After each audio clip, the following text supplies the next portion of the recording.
안녕하세요. 안녕하세요. 네, 저는 난양공대에서 온 조남준이라고 합니다. 간단하게 좀 설명을 드리면은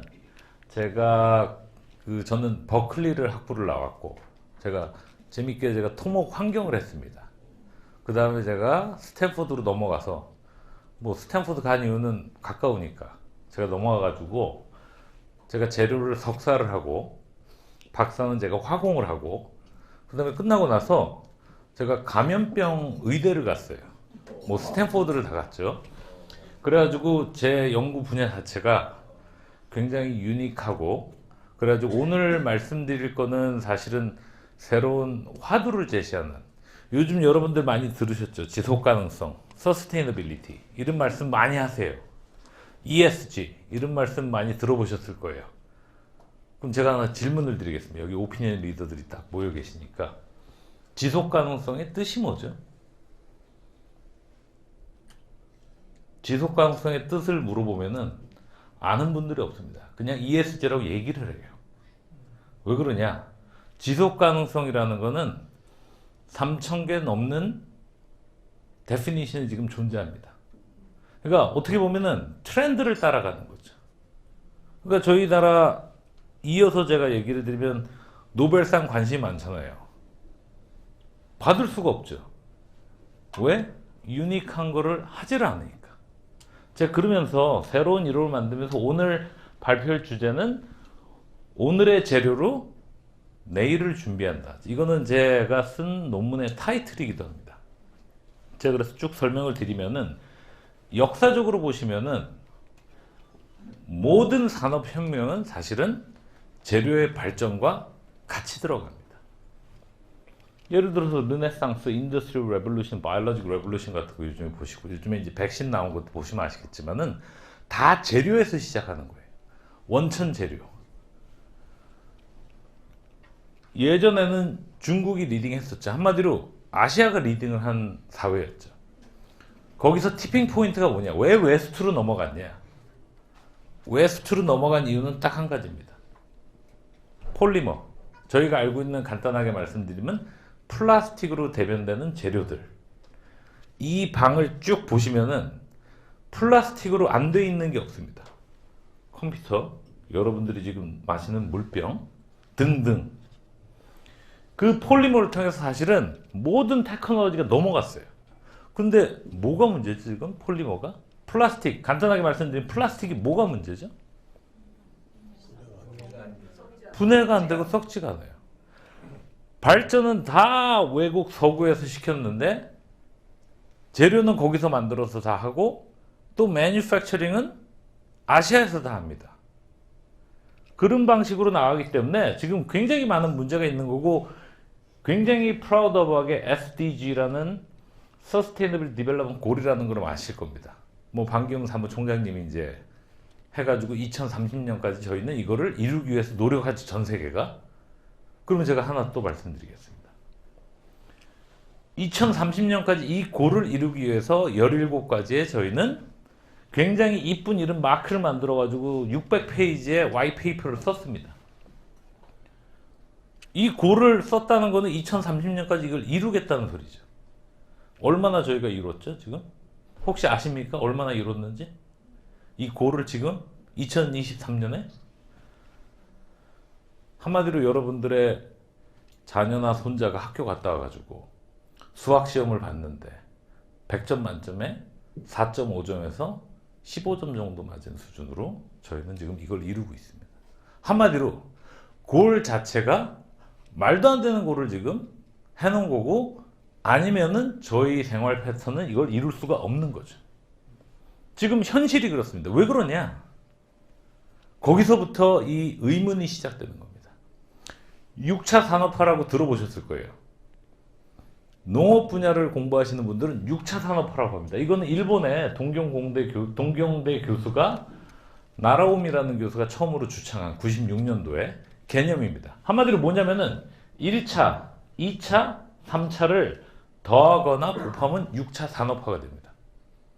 이거를 어디서 따라하고 있냐? 일본에서 하더니 우리나라, 중국에서, 농업에서는 6차 산업화라는 겁니다. 간단하게 말씀드리면은 이해하기 가장 쉬운 거는 나파밸리 모델을 생각하시면 돼요. 포도 그냥 팔았더니 별로 부가가치가 없으니까 그거를 와인으로 만들고, 와인으로 해도 부가가치가 없으니까 그거를 투어리즘까지 같이 합친, 우리나라도 굉장히 많죠. 지금 6차 산업화의 이그젬플은 농촌에 어마어마한 재정을 쏟아가지고 1차, 2차 산업에 늘리기 위해서 돼지 농장, 사과 와인 공장 이런 걸 많이 만듭니다. 완벽하게 실패한 정책이죠. 그 펀더멘털하게 이런 것들이 왜 실패를 할까요? 그러면서 이제 공대들이 들어오죠. 공대들이 들어와서 우리는 드론을 이용한다, 세포를 좀 키워서 한다, 아티피셜 AI를 이용해서 조금 증가를 시킨다. 이런 것들이 프로덕티를 높이고 밸류를 높이고 다이버시피케이션 높이는데 전혀 영향이 없는 거죠. 지금 그냥 시스템으로 가면. 그럼 이게 왜 그러냐? 현재 저희가 만든 사회, 우리가 만든 사회는 지구에 있는 재료를 take, 그걸 가지고 make, waste. 한마디로 세 가지라는 거죠. take, make, waste. 리니어 이코노미라는 거를 따라하기 때문입니다. 그 다음에 이제 이런 개념이 우리가 이렇게 쓰다 보면 저희 어렸을 때 이런 말 굉장히 많이 들었습니다.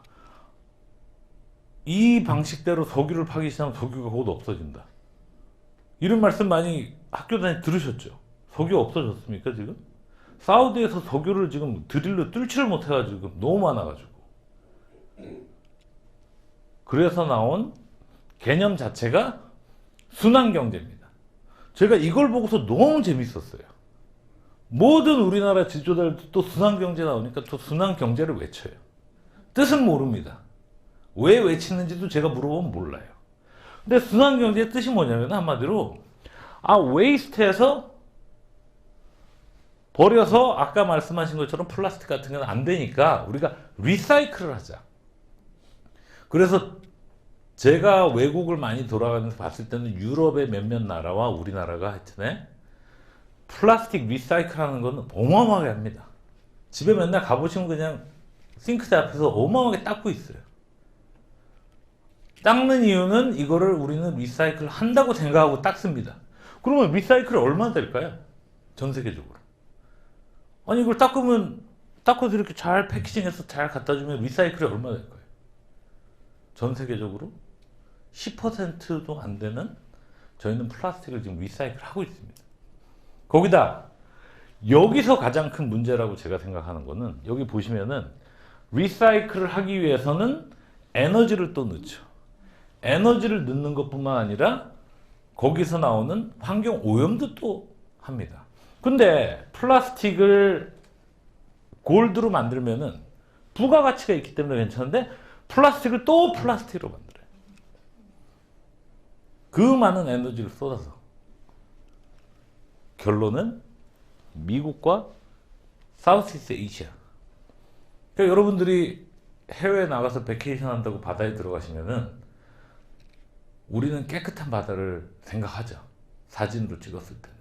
하지만은 바닷속에는 마이크로 플라스틱부터 시작해서 어마어마한 오염이 진행되고 있습니다. 제가 그래서 리사이클을 하지 말라는 게 아니라 리사이클을 해야죠. 리사이클도 해야 되지만 리플레이스가 됩니다. 그리고 리사이클한 지금 플라스틱들이 굉장히 다양한 문제를 지금 일으키고 있습니다. 이건 최근에 나온 지금 페이퍼들입니다. 리사이클한 플라스틱으로 만든 바틀들이 거기서 케미컬이 나와가지고 인체에 어마어마한 영향을 미치고 있는 거죠. 그래서 이걸 보시면은 질문을 하나 하게 돼요. 서구에서 발전시켜서 모든 베네핏은 서구에서 누리는데 공장들은 다 여기 있습니다. 중국이나 인도네시아, 베트남. 그거 되게 신기하지 않으세요? 글로벌리 따졌을 때는 그러면서 탄소 중립을 하자 그래요. 탄소 중립을 하면은 가장 타격을 입는 게 어디죠? 생산을 위주로 하는 경제를 가진 나라들은 타격을 입을 수밖에 없죠. 왜? 탄소 중립을 실현할 수가 없으니까. 그런 백그라운드를 가지고 저희가 생각해낸 새로운 이론입니다. Beyond Sustainability, 지속 가능성을 뛰어넘는. 지속 가능성의 뜻은 사실은 definition도 없지만은 underlying assumption, 저희가 가정이 뭐냐면은, 지속 가능성을 생각하는 가정이 뭐냐면은, 가정은 우리가 가지고 있는 재료들은 리미트하다. 한마디로 리소스는 한정이 돼 있다라는 걸 가정을 하고 생각하는 겁니다. 한번 이 비디오를 간단하게 보시죠.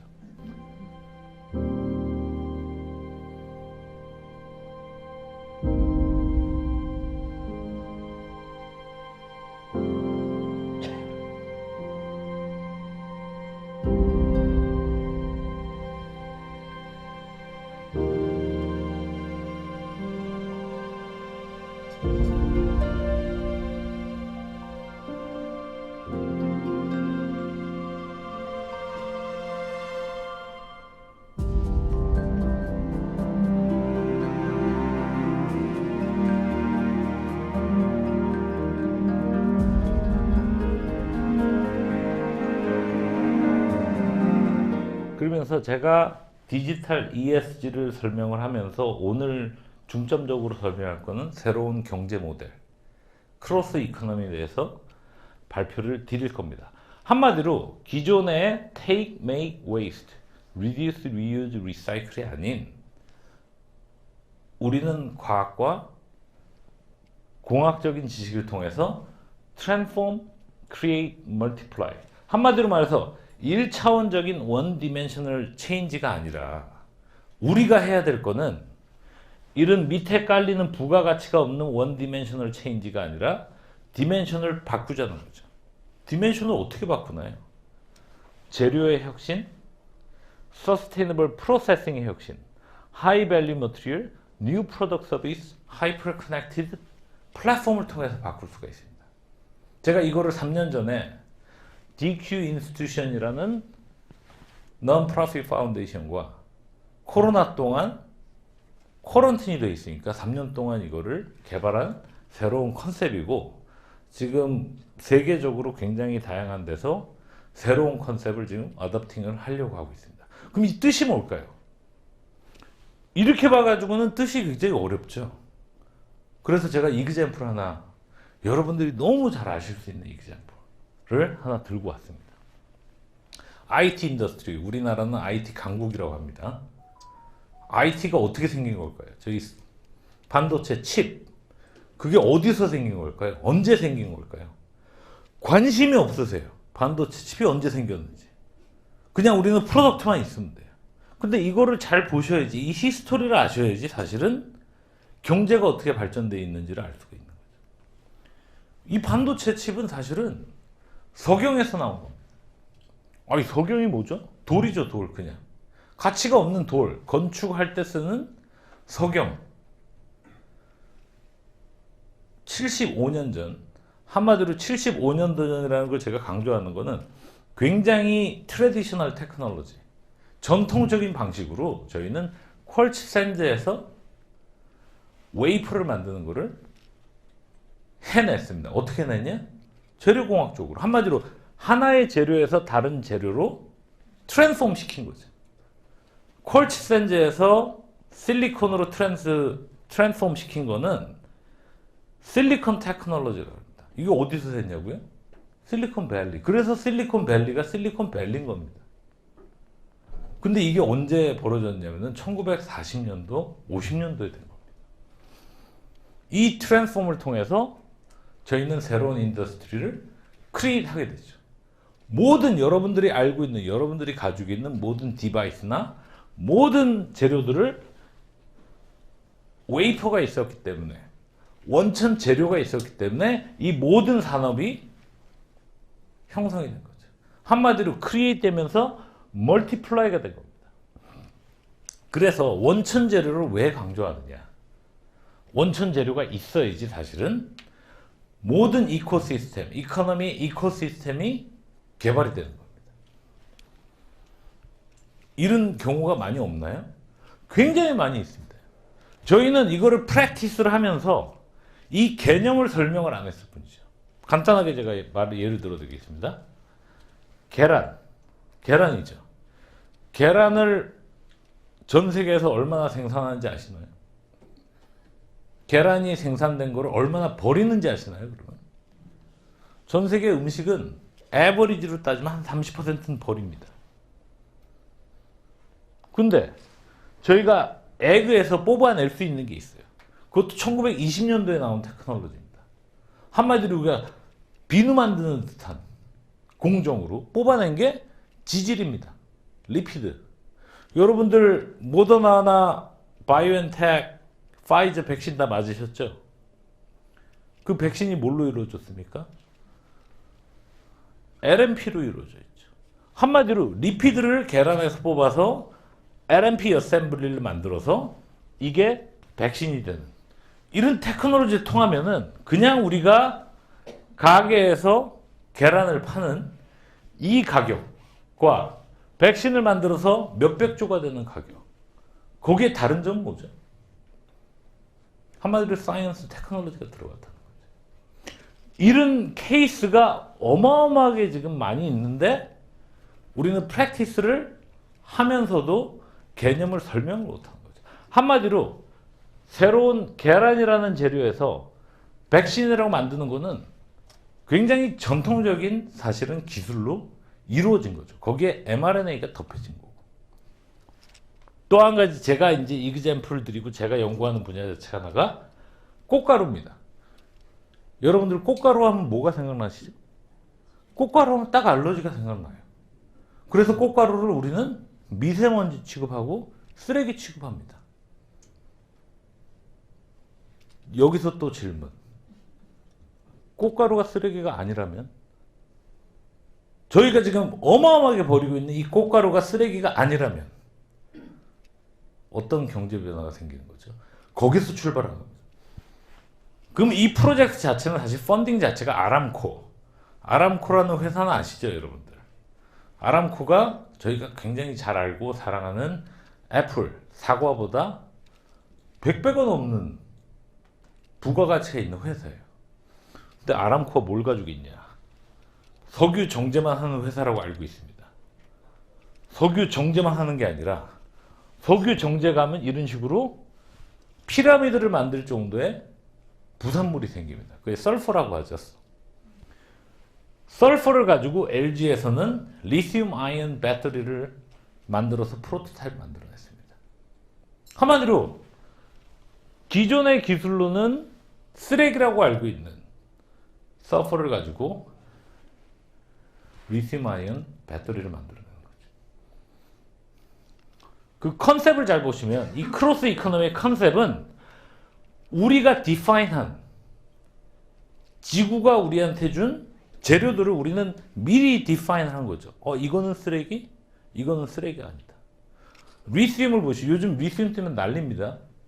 왜? 갑자기 배터리에 사활을 건 인더스트리가 생겼기 때문이죠.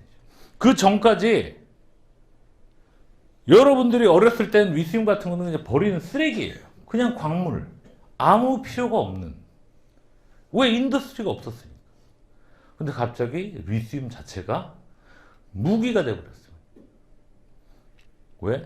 사이언스 앤 테크놀로지 발전에 의해서 무기가 된 거죠. 그래서 Transform, Create, Multiply라는 이런 개념을 도입하면은 굉장히 많은 부분에서 우리는 경쟁력을 얻을 수 있고 그게 Beyond Sustainability, Enhancing Sustainability, Enhancing Digital Wellbeing, Enhancing Prosperity까지 넘어갈 수 있다는 거를 제가 말씀드리면서 이게 바로 아람코의 웹페이지입니다. 웹페이지에 지금 가보시면은 아람코도 이런 걸 똑같이 써요. 기존의 방식, 서큘러 이코노미를 도입해서 우리는 석유만 정제해서 배출하는 게 아니라 CO2를 캡처를 하고 이산화탄소를 캡처를 하고 그거를 리사이클하고 그걸 리무브하고 이거를 리유즈 한다는 거를 보여주는 거죠. 정확하게 컨셉으로. 근데 제가 쓴 페이퍼를 보더니 아람코에서 연락이 왔어요.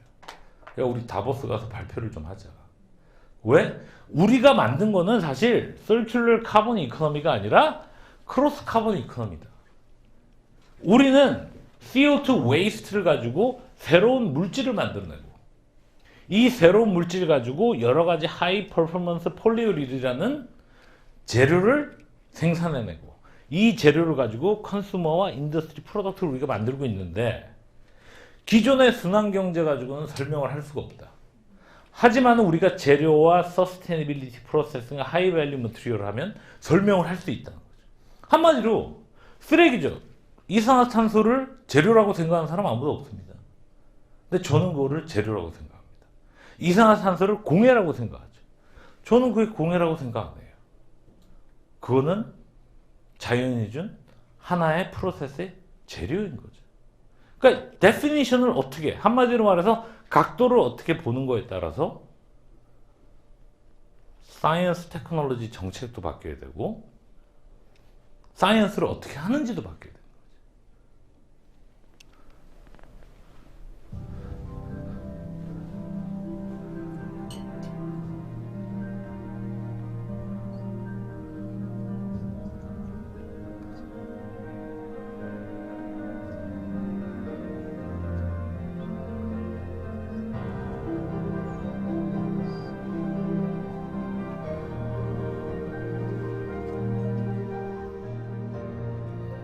제가 이걸 다시 보여드리고 디지털 ESG를 보여드리는 일은 여러분들 뭐 챗 GTP, 뭐 AI에서 정신이 없으실 거예요. 저도 똑같이 정신이 없습니다. 변화가 너무 빠르기 때문에. 이런 것들은 툴입니다. 툴을 가지고 우리가 해야 될 일은 새로운 인덱스를 만들어서 디지털과 연결하는 걸 하는 거죠. 그게 다보스 포럼에서 1월에 금년 1월에 아람코 스폰서를 받아서 DQ 인스티튜션에서 발표한 컨셉입니다. 그래서 제가 그러면은 Learning from Nature. 그래서 저희가 생각해야 될 거는 우리가 생각하는 웨이스트에 대한 개념부터 바꿔야 돼요. 우리가 왜 웨이스트를 디파인하죠? 자연에서 준 모든 것들을 우리는 어떤 것들은 쓰지 않는 거는 웨이스트, 쓰는 거는 재료, 이렇게 디파인하는 거예요. 근데 이 데피니션이 기술이 개발하면은 웨이스트가 가장 유용한 재료가 될 수 있다는 거죠. 제가 그래서 그 중에서 하나를 제가 예를 들어 드립니다. 제가 리서치하는 분야이기도 하고요. 꽃가루. 꽃가루는 공대에서 리서치 자체를 안 합니다. 왜 리서치 자체를 안 하냐? 어쌔을 하는 거죠. 가정을 하는 거죠. 꽃가루는 알러지다. 얼마나 어벤던하냐 꽃가루가. 꽃가루는 나무를 자르지 않아도 하나의 나무에서 22kg씩 나옵니다. 우리 종이 만들 때 어떻게 하죠? 이 종이들이 많이 있는데 종이 만들 때 어떻게 하죠? 나무를 잘라야지 종이를 만들 수가 있습니다. 그래서 볼등산이 되는 거죠.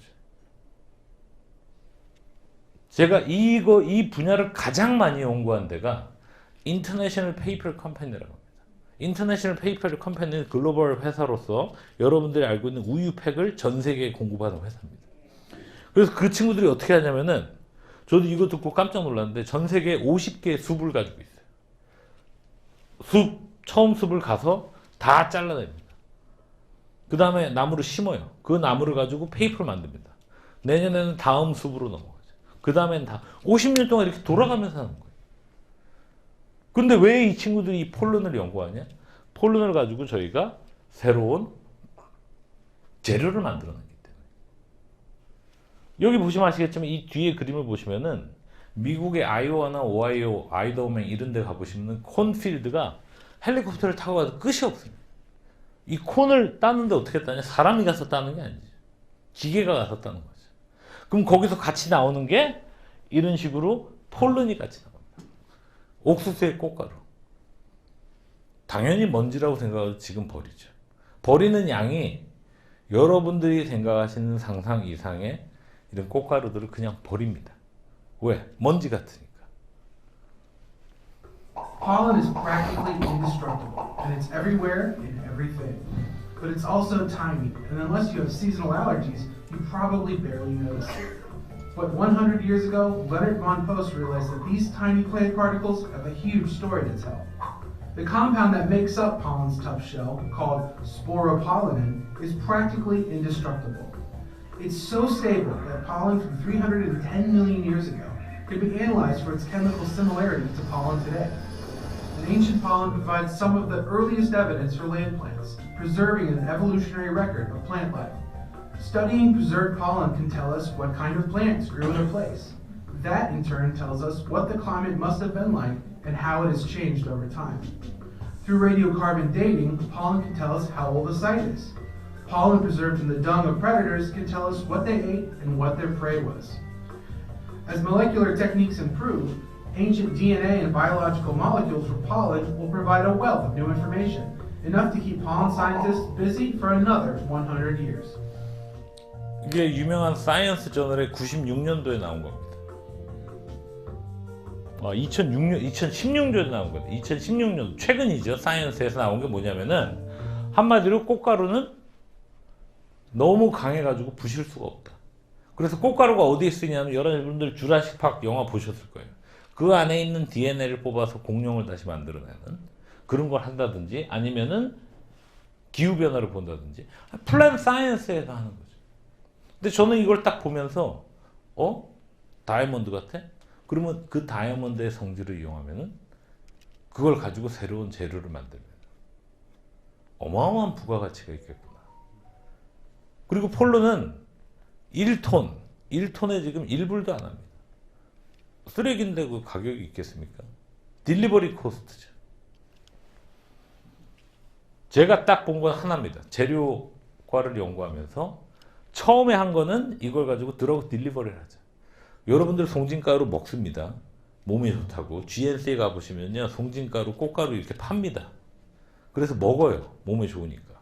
한마디로 폴른은 먹을 수 있는 재료이고 이거를 통해서 저희가 한 거는 한마디로 이 폴른의 레이어들을 통해서 이 폴른을 모디파이 한 거죠.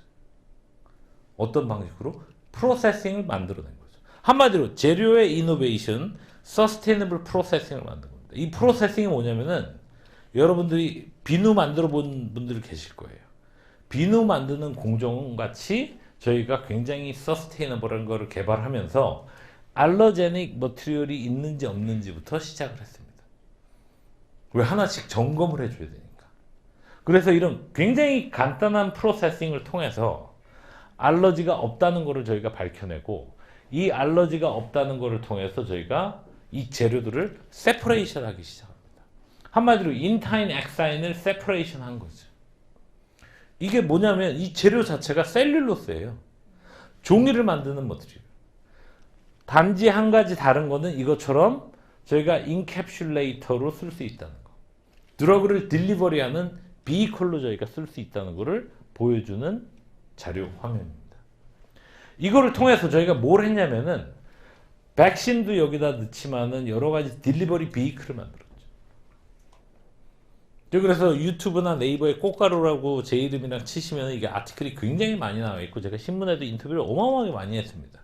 왜 그러면 완벽한 새로운 재료를 우리가 기존에 알고 있는 쓰레기라고 알고 있는 폴른에서 만들어냈기 때문이죠.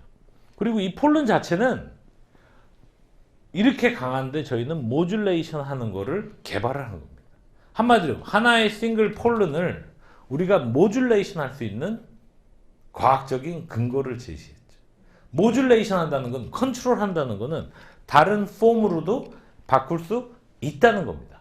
그래서 이 폴른을 보시면은 여기와 같이 이렇게 네이처에서 준 여러 가지 폴이 있습니다. 구멍이 있죠. 구멍을 통해서 약을 집어넣고 이 내추럴한 구멍을 늘려가지고 약을 빼내는 그런 방식으로 처음에 진행을 하다가 그 다음에 이거 같은 거는 저희가 네이처에 이 프로세스를 개발하는 그런 규명을 한 다음에 이 폴른을 가지고 저희가 처음에 만든 게 마이크로젤.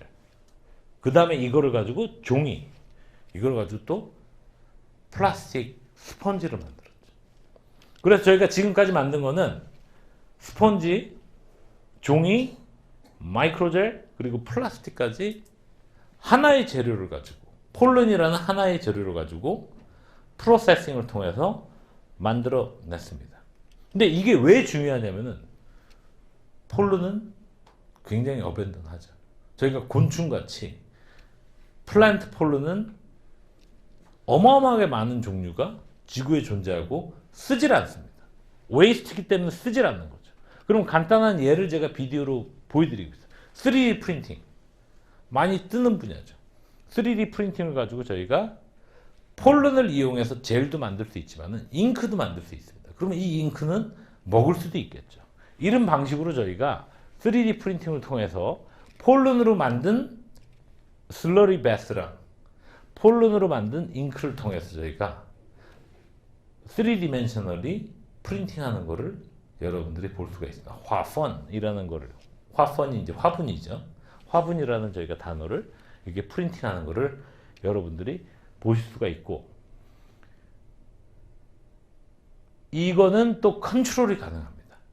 한마디로 컨트롤이 가능하다는 거는 휴미디티, 우리가 모이스처에 따라서 리스판스를 다르게 하는 컨트롤이 가능한 거죠.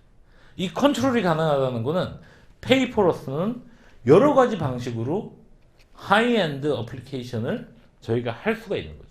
예를 들어서 자연도 웨트 스테이나 드라이 스테이에 따라서 휴미디티에 따라 이런 식으로 꽃봉우리가 오픈하고 닫는 이런 방식의 개념이 들어갑니다. 이걸 어떻게 하느냐? 컨벤셔널한 종이를 만들어서 레이저 프린터로 프린팅, 패턴을 프린트해서 저희가 이런 식으로 쉐입을 만들 수 있는, 한마디로 쉐입을 만들 수 있다는 것은 스트레인 센서가 되는 거죠. 제가 비디오를 하나 더 보여드릴게요.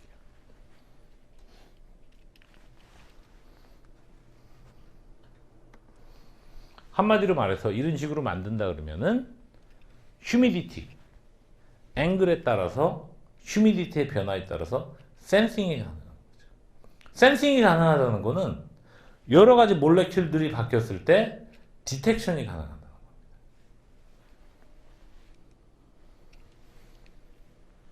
그럼 이게 네이처를 미믹하는 방식으로 저희가 여러 가지 쉐입을 만들 수가 있고, 이걸 가지고 저희가 만든 거는 빨대,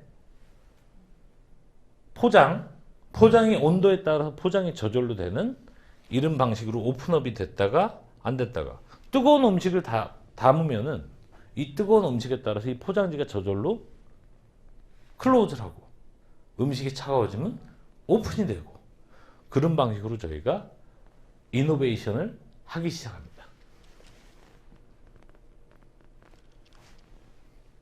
그 다음에 마지막으로 제가 보여드릴 때는, 그러면 왜 페이퍼를 우리가 프린트를 하고서 한 번 쓰고 버리나요? 저희는 이걸 컨트롤하기 위해서 또 똑같은 방식으로 물 속에서도 영향이 없는 페이퍼를 만들면서, 이게 만약에 물 속에서도 영향이 없다 그러면은 pH 변화에 따라서 프린트 된 거를 또 지울 수도 있어야겠죠. 그래서 이 방식으로 저희가 이 만들어 가지고 하나의 종이를 가지고 프린트를 하고 지우고 프린트를 또 하고 지우고 끊임없이 할 수 있는 종이를 만들어낸 거죠. 이거는 컨셉으로 저희가 만들어냈지만은 이런 방식으로 인더스트리를 바꿀 수 있는 이노베이션은 굉장히 많은 사회에서 널려져 있습니다. 마지막으로 제가 보여드릴 거는 이 스펀지. 스펀지는 많이 씁니다. 수세미라고 부엌에서 많이 쓰죠. 이 스펀지는 특이하게 오일만 흡수를 하고 물을 흡수 안 하는, 그래서 오일을 계속 흡수를 해가지고 오일만 컬렉트 할 수 있는 이런 것들은 웨이스트 워러, 저희가 하고 있는 웨이스트 워러 이런 어플리케이션에 쓸 수 있는. 그래서 마지막으로 제가 보여드릴 거는 페이퍼 만드는 프로세싱을 보시면은 인더스트리로 굉장히 디파인이 되어 있습니다. 지금 저희가 만약에 탄소 중립한다 그러면 이런 프로세스는 없어져야 돼요. 왜? 저희가 나무를 베야 되고 나무를 잘라야 되고 그걸 블리치를 해야 되고, 블리치 한다는 건 색깔을 변화시켜야 되고, 색깔을 변화시키려면 어마어마한 화학 공정이 들어가야 되고. 근데 한마디로 이런 식으로 폴른을 보시면은 폴른을 가지고 디팻 다이제스트 워시만 해가지고 캐스트를 통해서 폴른 페이퍼를 만들 수 있는, 한마디로 이 프로세스 자체는 비누 만드는 공정과 정확히 일치합니다. 그래서 저희가 가격을 계산해 봤더니 기존의 재료에 비해서 훨씬 싼 재료를 통해서 우리가 종이와 스펀지와 마이크로젤과 플라스틱을 리플레이스 했다는 것을 보여드리는 거고, 이 폴르는 사실 이 자연적으로 쓰이는 곳이 굉장히 많아야 됩니다. 그리고 식물 키워보시면 아시겠지만은 끊임없이 자연에서 주는 하늘의 선물이죠. 단지 인간이 지구에 와서 쓰지 않을 뿐. 그리고 우리는 이 폴른 자체를 쓰레기라고 그냥 디파인을 했을 뿐이죠. 그래서 제가 이 발표를 마치면서 여러 가지 지금 머티리얼 만드는 거는 외국에, 특히 서구에서 온 방식의 폴리머 방식. 근데 우리는 그거를 무조건 따라하는 거를, 그리고 그 재료를 가지고 생산하는 것에 모든 인더스트리가 치중이 돼요. 생산을 어떻게 이피션트하게 하느냐에 모든 인더스트리가 집중이 되겠죠. 아시아의 경제라는 것이. 그래서 제가 쭉 보면서 아시아에서는 왜 새로운 재료가 나타날까?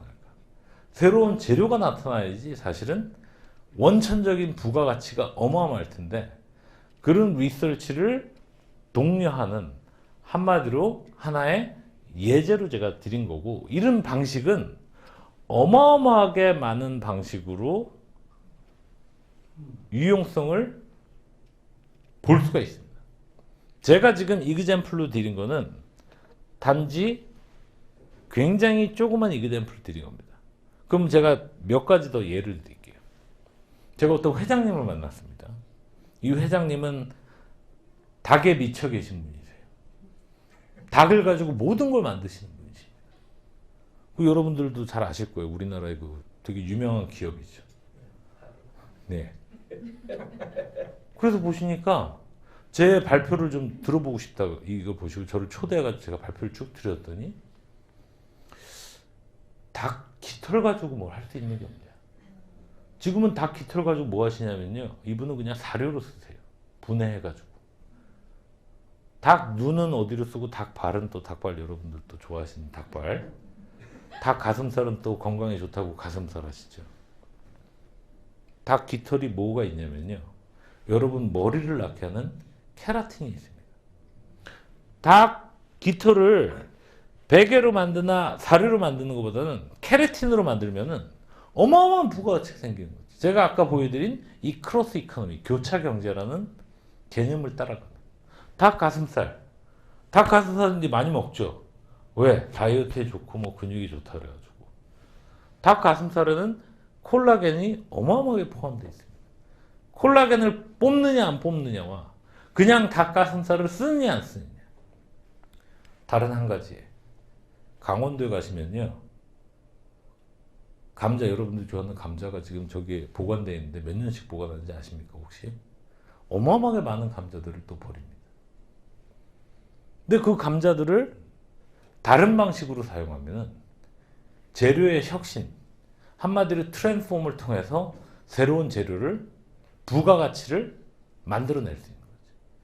그래서 오늘의 테이크홈 메시지는 제가 월드뱅크랑 이제 같이 일하는 것 중에 하나가 이게 월드뱅크에서 만든 플라스틱 리사이클 펜드럼, 리사이클을 하기 위해서 플라스틱을 어떻게 해야 되는지에 대한 플랜입니다. 어마어마하게 많은 돈을 들여서 지금 하고 있죠. 제가 이걸 딱 보면서 한 가지 커멘트를 줬어요. 이거는 다 보우시시다. 이거 잘못됐다. 처음부터 끝까지. 리사이클을 이런 식으로 하면 안 되고 리플레이스랑 같이 들어가야 된다. 지금 기존의 방식으로 저희가 플라스틱을 이렇게 쓰면은 여러분들은 바다에서 플라스틱을 먹으면서 수영을 할 수밖에 없습니다.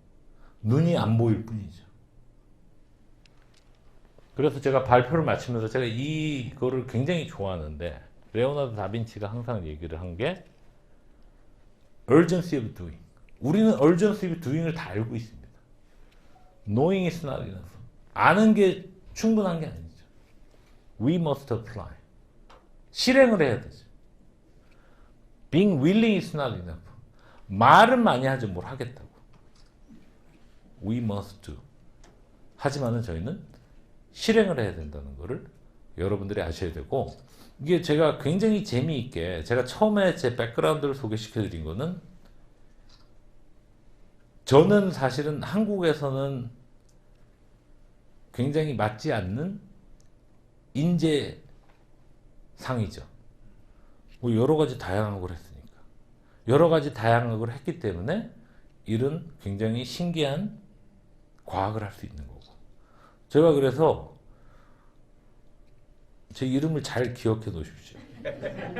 지금 잘 기억해 놓으셔야 됩니다. 제가 감염병에 신약을 개발할 수 있는 가장 근접하게 지금 다가가 있습니다. 이 프로젝트 자체는 굉장히 웃기게 펀딩을 다 미국에서 해줘요. 제가 싱가포르에 있는데 미국 NIH에서 펀딩을 다 받고서 지금 하고 있습니다. 뭐 싱가포르에서도 하고 싶었죠. 한국에서 하고 싶었죠. 그런 펀딩 자체가 없습니다. 왜 간단하게 제가 백신이나 이제 치료 얘기하시면 여러분들 주변에 그런 분들 이제 많이 계실 거예요. 나오실 거고. 터보 캔슬이라는 말이 이제 새로 나오고 있습니다. 터보 캔슬이 뭐냐면은 갑자기 혈액암 걸리고 그런 분들이 이제 많이 생기실 거예요. 여러분들 주변에. 제 주변에도 지금 급격하게 늘어나고 있습니다. 터보 캔슬이라는 거는 백신에 의한 사이드 이펙트로 생겼다는 게 지금 증명이 돼 가고 있습니다. 그런데 75년 동안 저희는 그 백신에 대한 데이터를 못 보게 돼 있어요. 왜? 컨트랙이 처음에 이머전시 나왔을 때 그렇게 돼 있습니까?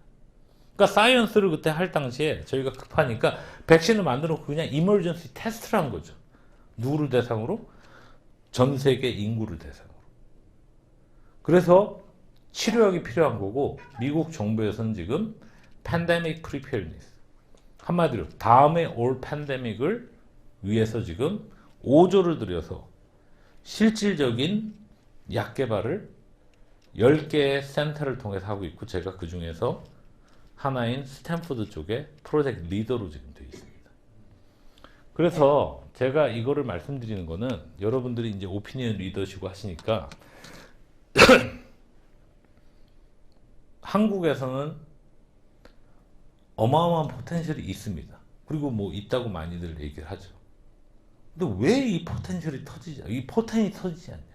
한마디로 거꾸로 제가 굉장히 간단하게 말씀드리면 왜 노벨상을 우리는 못 받을까? 저희가 하는 방식이 틀린 게 아니라 하는 재료를 따라하는 거. 그러니까 패스트 폴로우에 모든 인더스트리가 집중이 돼 있기 때문에 만들어내는데 싸게 만드는 거에 집중이 돼 있죠. 근데 저희는 위기감을 느끼고 있죠. 왜? 더 싸게 더 많은 사람들이 우리 바로 옆에서 어마어마하게 만들어내고 있어요. 그게 바로 중국입니다. 간단합니다. 그러면 저희는 바꿔야겠죠. 패스트 폴로워가 아니라 퍼스트 무브로. 그러니까 한마디로 이게 귀결되는 거는 제가 굉장히 다양한 채널을 통해서 만드는 게 다양성이 보장되지 않으면은 발전할 수가 없습니다. 이걸로 제 발표를 마치겠습니다. 감사합니다.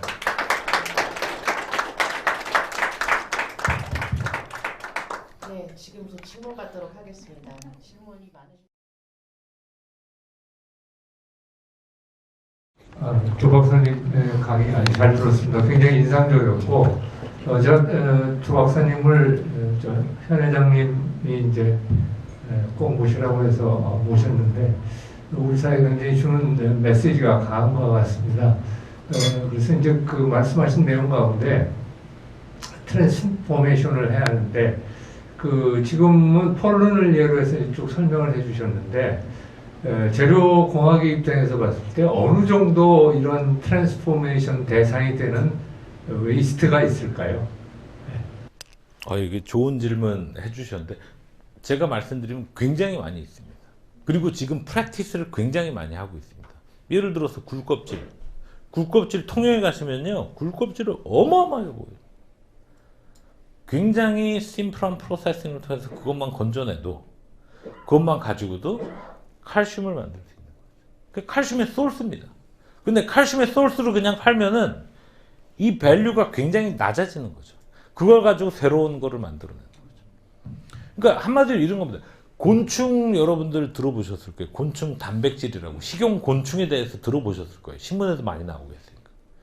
그게 유럽에서 처음에 시작되면서 우리가 프로틴이 모자르니까.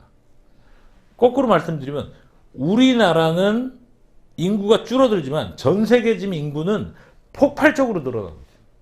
그 늘어나는 수준이 거의 그래프로 보시면 이런 식으로 늘어나고 있어요. 익스포넨셜리. 그러면 뭐가 문제죠? 한마디로 식량이 모자르겠죠. 여러분들 지금 참치 같은 걸 드시면 먹을 수가 없습니다. 왜? 식량이 모자르니까. 그럼 식량이 모자르면 어떻게 해야 됩니까? 단백질을 저희가 프로듀스 해야 됩니다. 아 근데 소는 또 키우지 말라 그래요. 아 소를 키우면 또 환경 오염이 된대. 그러면 단백질 소스는 굉장히 다양한 방식으로 얻어야 되는데 그 중에 하나가 곤충 단백질입니다. 근데 이게 한국에 들어와서 어떻게 변질이 됐냐? 아 사람들이 너무 머리가 좋으니까 아 곤충을 키우면은 이게 바이오 테크놀로지고 식량이니까 보조금을 받아가지고 우리가 쓰레기를 갖다 먹이자. 근데 곤충 단백질을 만들려면 쓰레기를 갖다 먹이면은 만들 수가 없습니다. 쓰레기를 갖다 먹이는 게 아니라 아까 제가 말씀드린 보관하고 있는 썩어가는 감자라든지 오래된 감자라든지 우리가 액세스한 식량 재료를 가지고 엄선된 재료를 가지고 먹여야지만 저희가 곤충을 그냥 곤충을 가지고 이렇게 빻아가지고 가루를 만드는 게 그게 곤충 단백질이 아닙니다. 거기서 뽑아내는 프로세싱이 있습니다. 그 프로세싱 통해서 곤충을 단백질을 뽑아내면은 이 단백질을 시작으로 식량 사료도 쓸 수 있지만 여러분들 그럼 제가 하나 예를 들어 드릴게요. 여러분들 바퀴벌레가 코로나에 걸려서 죽었다는 소리 들어보셨어요? 모기는 왜 바이러스를 가지고 다니죠? 다른 곤충들은 왜 죽질 않습니까? 그렇게 많이 발달. 그게 뭐냐면요. 디펜신, 거기에 들어있는 단백질 중에는 우리가 연구를 안 했을 뿐이지 디펜신 자체가 틀린 거죠. 그것만 해도 곤충의 종류가 얼마나 많죠? 어마어마하게 다양한 저희는 부가가치를 창출할 수 있을 뿐만 아니라 그냥 식량으로서도 거기서 연구되는 거. 지금 그리고 또 한 가지 예를 들면 이제 또 한 가지 하는 게 저희는 헤어를 되게 소중하게, 머리를 소중하게 생각하잖아요. 그래서 머리를 어디서 깎죠? 이발소 미용원에서 깎습니다. 계속 나니까 이 머리만 모아도 얼마나 되죠, 머리가? 그거는 버리는 거죠, 그죠? 머리카락을 모아가지고 어디다 쓰진 않잖아요. 비계를 만들고 그러진 않습니다. 그 머리카락을 통해서도 케라틴을 뽑아낼 수 있는. 아까 제가 닭고기 얘기 드린 거는 저도 닭고기를 연구를 한 게 아니라 그분을 만나고서 제가 연구를 쭉 해봤어요. 아, 어떤 재료를 만들 수 있을까, 닭을 가지고. 닭 뼈부터 시작해서 버릴 게 없는 신의 동물이다. 그렇게 생각될 정도로 다양한 방식으로 저희는 할 수가 있습니다. 할 수 있는데 안 할 뿐이죠. 왜? 빠른 시간 안에 인더스트리 일으켜서 경제를 일으키려면 패스트 팔로우가 가장 좋습니다. 근데 문제는 저희 사회 환경과 경제 상황이 변했다는 거죠. 예전에는 너무 근면하게 일하고 변했지만 요즘에는 이제 또 MZ 세대, 여러분들도 많이 들어보신 이 MZ 세대이기 때문에 이런 방식으로 기존에 하면은 중국이나 다른 나라를 이길 수가 없습니다. 제가 여기까지 대답하고 또 질문할게요. 네.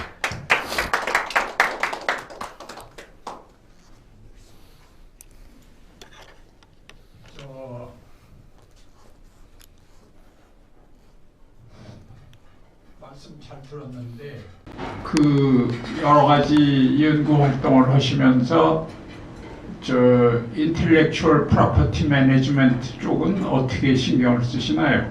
그 신물질을 개발하면 그거에 대해서 프로덕트 패턴트가 나갈 수가 있으니까 되는데 그건 뭐 10년에 하나 나올까 5년에 하나 나올까 이렇게밖에 안 되고 그 프로세스 패턴트 쪽으로 이걸 프로텍션을 그걸 하시는 건지 어떻게 그쪽은 대책이 있으십니까? 네, 아주 좋은 질문 또 하시죠. 여기 이제 쭉 보시면 아시겠지만은 저희가 특허 라이브러리를 처음 만듭니다. 이거는 뭐 학교에서 펀딩을 받아서 하기 때문에 학교 소속이지만은 저희가 이제 홀딩 회사를 만들어서 이 중에 몇 가지는 제가 한국에서 좀 이노베이션을 해야 되겠다. 그래서 한국에 이제 회사 만든 것도 있고 미국에도 회사를 하나 만들었고 이제 싱가포르에도 하나 회사를 만들었습니다. 이제 이런 걸 가지고 매니지를 어떻게 하냐. 그러니까 이것도 되게 중요한 문제예요. 여러분들 이런 거 학교에 계신 분도 계시고 하시니까는 학교에서도 학교의 재정이 이제 그러니까는 아 이거를 IP를 가지고 재정을 확충해야겠다. 그래서 이제 강조하는 게 스타트업이죠. 그런 예가 있습니다. 와이즈맨 인스티튜션. 무디 교수가 며칠 전에 한국에 왔다 갔는데 와이즈맨 인스티튜션은 1년에 학교에 있는 IP만 가지고도 4조 이상의 경제 창출합니다. 그게 가능한 거는 IP 위주의 굉장한, 아까 제가 명함 받는데 보니까 여기 변호사, 법률 사무소에 계신 분들도 많이 계신데 어마어마한 엑스포트가 있습니다. 그걸 프로텍트 하기 위해서. 근데 저도 결론적으로 한국에 있는 회사는 지금 미국으로 플립을 하려고 그래요. 근데 플립 하려는 이유는 간단합니다. 시스템 자체가 말은 교수들 보고 스타트업을 하라 그러는데 한국 시스템으로 제가 봤을 때 불가능합니다. 지금 시스템 가지고. 그러니까 왜 불가능하냐면은 이 한국의 펀딩 스킴 자체는 스타트업을 할 수 없는 방식으로 펀딩 스킴이 돼 있지. 거기에 대한 제가 증명을 해드릴게요. 한국에서 30년, 스타트업으로 해서 30년 넘게 성공한 회사를 하나만 말씀해 주십시오. 없습니다. 그럼 신기하잖아요.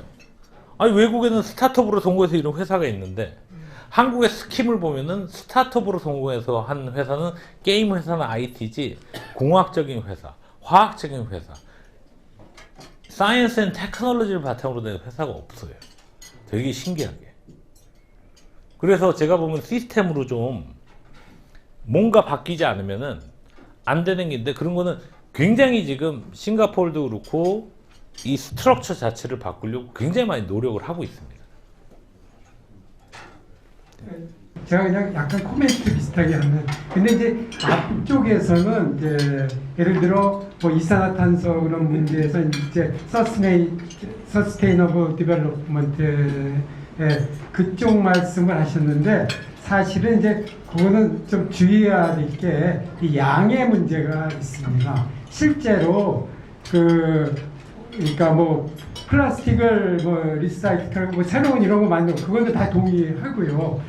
그게 그러면은 이런 거를 했을 때 이산화탄소 전 세계 배출에 어떤 그 긍정적인 영향을 과연 얼마나 미치느냐에서는 그 양의 문제에 있어서는 이게 너무나 우리가 필요한 그 저감해야 될 양이 너무나 엄청나기 때문에 사실은 뭐 거의 미미하다고. 그러니까 예를 들어 뭐 전 세계 1년에 500억 톤 이상의 CO2를 배출하고 우리가 실제로 포집해서 뭐 줄이고 그런 그러니까 다른 거를 뭐 공장이나 이런 거 다 빼고 그것도 이제 50억 톤 이상을 해야 되는데 지금 현재 그 중에서 모든 거를 다 해도 지금 이제 이런 새로운 이런 거 말고 그중 한 10분의 1밖에 리유즈를 할 수가 없는 거로 인식되거든요. 그래서 나머지는 그러면 그렇다면 그냥 묻어야 되는데, 그래서 이 양의 문제를 볼 때는